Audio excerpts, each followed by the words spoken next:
Assalamualaikum warahmatullahi wabarakatuh. Sobat Esti, jumpa lagi dengan Esti Belajar. Kali ini akan sharing tentang lembaga jasa keuangan perbankan, materi ekonomi kelas 10 SMA. Sobat Esti, pengertian bank menurut Undang-Undang Nomor 10 Tahun 1998, bank adalah badan usaha yang menghimpun dana dari masyarakat dalam bentuk simpanan dan menyalurkannya kepada masyarakat dalam bentuk kredit atau bentuk-bentuk lainnya dalam rangka meningkatkan taraf hidup rakyat banyak. Perhatikan Sobat SXT, fungsi bank yang pertama adalah menghimpun dana masyarakat. Dapat berupa tabungan. Tabungan itu merupakan suatu simpanan uang di bank yang penarikannya dapat dilakukan menurut syarat-syarat tertentu. Karakteristiknya mendapatkan buku tabungan, dilengkapi dengan ATM dan PIN-nya, melakukan setoran awal, memperoleh bagi hasil lebih kecil dibandingkan dengan investasi lainnya, misalnya deposito. Biasanya dikenai biaya per bulan. Kemudian yang kedua, menghimpun dana dari masyarakat yang kedua dalam bentuk giro.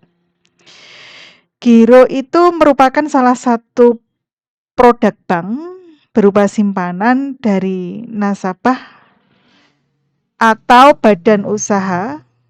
Dari nasabah yang dimaksud adalah seseorang atau badan usaha dalam bentuk rupiah maupun mata uang asing yang penarikannya dapat dilakukan kapan saja selama jam kerja dengan menggunakan warkat cek dan biljet giro.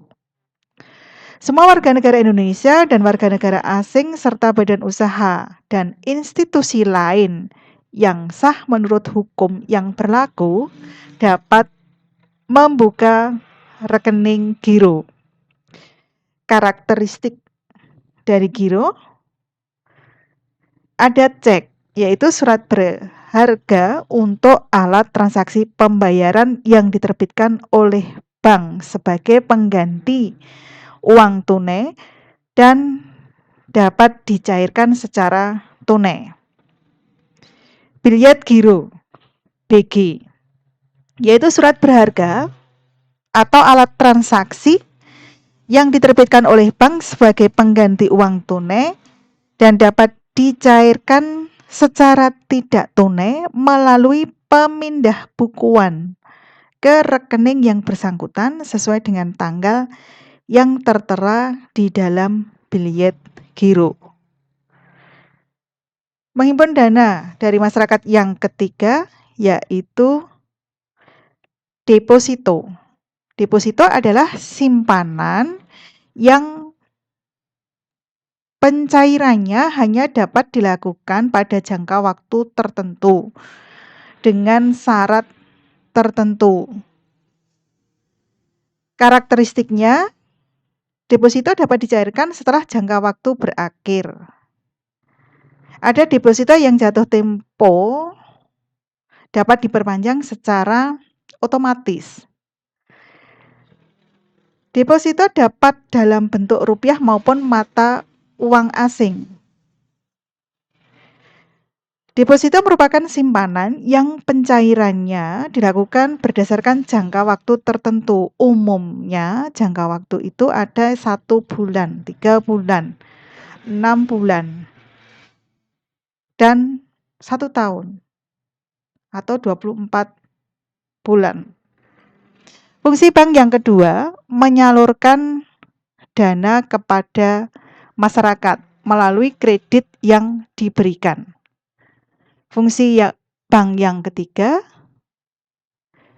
jasa transaksi, yaitu ada jasa pengiriman uang, jasa pembayaran, jasa pembelian, jasa penagihan atau inkaso.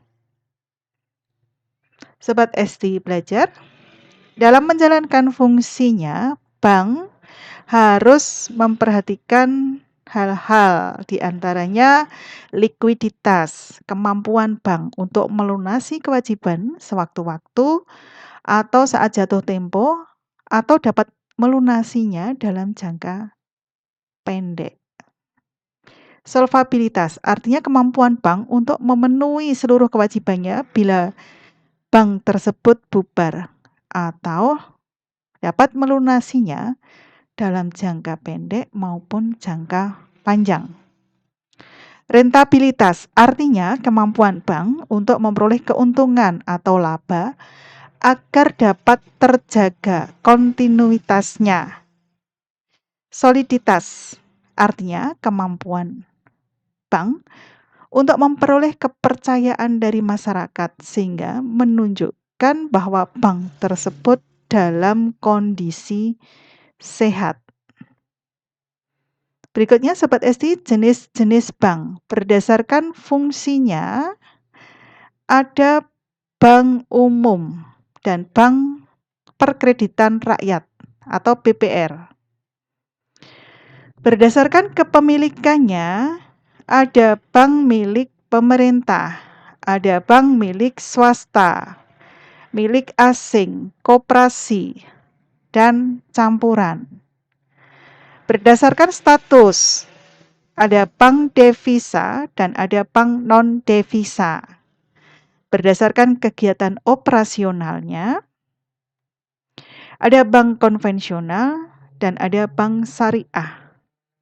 Bank syariah berdasarkan syariah Islam. Kegiatan bank umum meliputi menghimpun dana, tadi sudah dijelaskan, kemudian menyalurkan dana yang terhimpun disalurkan.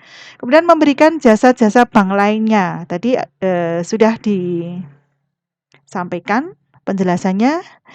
Ada transfer, jasa pengiriman uang lewat bank. Clearing, penyelesaian utang piutang antar bank dengan cara saling menyerahkan warkat surat-surat berharga di lembaga clearing. Ada inkaso, collection, artinya penagihan warkat yang berasal dari luar kota atau luar negeri. Kartu kredit atau ATM. Letter of credit, LC, pembayaran dari importir kepada eksportir melalui bank yang ditunjuk. Cek wisata, traveler check, cek perjalanan yang biasanya digunakan oleh turis atau wisatawan. Bank Perkreditan Rakyat, BPR, yaitu bank yang melaksanakan kegiatan usaha secara konvensional atau berdasarkan prinsip syariah yang dalam kegiatannya tidak memberikan jasa dalam lalu lintas pembayaran. Usaha bank perkreditan rakyat menghimpun dana dari masyarakat dalam bentuk tabungan dan deposito, serta menyalurkan dalam bentuk pinjaman. Khusus untuk melakukan transaksi valuta asing, tidak semua bank perkreditan rakyat bisa melakukannya, kecuali BPR yang sudah memiliki izin usaha dari Monitoring dari Bank Indonesia. Sobat Eti, secara garis besar, perbedaan bank umum dan BPR. Jasa simpanan, ada giro tabungan dan deposito berjangka. Nah, yang membedakan di BPR tidak ada jasa simpanan dari giro. Jasa pembayaran di BPR tidak ada. Inkaso, clearing, valuta asing, dan transfer hanya dilakukan oleh bank umum. Lalu lintas kira, cek, dan BG atau biliet giro di bank BPR tidak ada, hanya ada di bank umum. Pembiayaan kredit, investasi, modal kerja, dan konsumtif hanya di bank umum, di bank BPR, Bank Perkreditan Rakyat terbatas. Jangkauannya bank umum, internasional, dan nasional. Sedangkan bank perkreditan rakyat lokal atau daerah saja. Sobat Esti, dilihat dari segi kepemilikan modal, bank milik pemerintah. Pendiriannya sepenuhnya dimiliki oleh pemerintah. Ada Bank Mandiri, BRI, BNI, BTN. Untuk milik pemerintah daerah, contohnya ada Bank DKI, Bank Jabar, Bank Jateng, Bank Jatim, dan lain sebagainya. Bank milik swasta nasional. Bank yang seluruh sahamnya dimiliki oleh swasta nasional, sehingga keuntungannya menjadi milik swasta pula. Contoh milik bank swasta nasional ada Bank Mega, Bank Niaga, Bank Danamon, dan lain sebagainya. Bank milik koperasi, bank yang kepemilikan saham-sahamnya oleh perusahaan yang berbadan hukum koperasi. Misalnya Bukopin. Yang keempat, bank milik asing, merupakan cabang dari bank yang ada di luar negeri atau seluruh sahamnya dimiliki oleh pihak asing atau luar negeri. Contohnya BCA dan lain sebagainya. Yang kelima, bank milik campuran, bank yang sahamnya dimiliki oleh pihak asing dan pihak swasta nasional dan secara mayoritas sahamnya dipegang oleh warga negara Indonesia. Contohnya ada Bank Permata dan lain sebagainya. Sobat Esti, prinsip kegiatan usaha bank ada prinsip kehati-hatian, ada prinsip kepercayaan, ada prinsip kerahasiaan, dan prinsip mengenal nasabah. Produk layanan bank tadi sudah dijelaskan sebelumnya. Ini mengulang. Di sini produk layanan bank yang perlu digarisbawahi ada kredit pasif, yaitu berupa simpanan atau menghimpun dana dari masyarakat, tabungan, depositos, giro. Sedangkan yang dimaksud dengan kredit aktif ada penyaluran dana kepada masyarakat atau kredit yang diberikan. Bisa berupa kredit konsumtif dan kredit produktif. Kemudian produk lainnya tadi sudah ada penjelasan tentang transfer, ada safe deposit box, ada bank garansi, ada inkaso, clearing, dan lain sebagainya. Ini tadi produk perbankan, kredit pasif, dan kredit aktif juga sudah dijelaskan. Ada lembaga penjamin simpanan LPS, itu merupakan suatu lembaga independen yang berfungsi menjamin simpanan nasabah penyimpanan dan turut aktif memelihara stabilitas sistem perbankan sesuai dengan kewenangannya. Wewenang LPS atau lembaga penjamin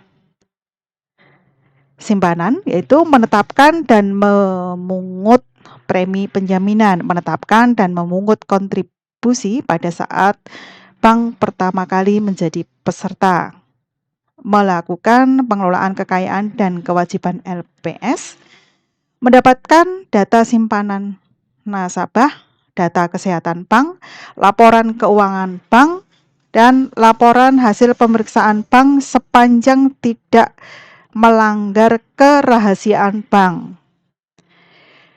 Melakukan rekonsiliasi, verifikasi, dan atau konfirmasi atas data nasabah, menunjuk, menguasakan, dan atau menugaskan pihak lain untuk bertindak bagi kepentingan dan atau atas nama LPS guna melaksanakan sebagian tugas tertentu. Melakukan penyuluhan kepada bank dan masyarakat tentang penjaminan simpanan. Menjatuhkan sanksi administratif. Sobat ST Belajar, ini ada sedikit sejarah LPS. Tanggal 22 September 2004, Presiden Republik Indonesia mengesahkan Undang-Undang RI nomor 24 tentang Lembaga Penjamin Simpanan. Berdasarkan undang-undang ini, LPS merupakan suatu lembaga independen berfungsi menjamin simpanan nasabah penyimpan dan turut aktif dalam bentuk memelihara stabilitas sistem perbankan dengan kewenangannya. LPS, badan hukum yang independen, transparan, akuntabel dalam melaksanakan tugas dan wewenangnya, bertanggung jawab kepada Presiden. Sobat ST, ada teka-teki silang? Silakan diisi. Ada yang mendatar tentang prinsip kehati-hatian, yang kedua kemampuan bank, yang ketiga simpanan di bank, yang menurun ada contoh bank menurut kepemilikan, yang kedua ada simpanan yang memiliki jangka waktu tertentu, dan kemampuan bank melunasi kewajiban sewaktu-waktu. Oke, selamat menjawab. Terima kasih Sobat ST Belajar telah menyaksikan video ini. Semoga ada manfaatnya, ada kekurangan dimaafkan. Sampai jumpa dengan video ST Belajar berikutnya. Wassalamualaikum warahmatullahi wabarakatuh.